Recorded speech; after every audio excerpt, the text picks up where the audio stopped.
घरी येता का माझे? हा चल चला.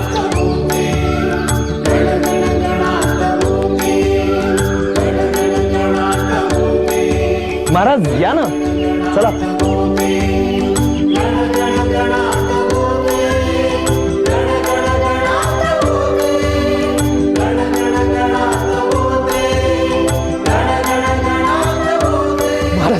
महाराज तुम्ही बसा ना इथे. तुम्ही आले ना आमचे बापू लय खुश होतील.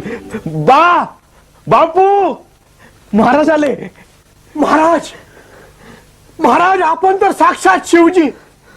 आज प्रदोष आहे आणि प्रदोष काळमध्ये शिवजीची पूजा केली ना तर भाग्य दारामध्ये येतं असं स्कंद पुराणामध्ये लिहिलेलं आहे.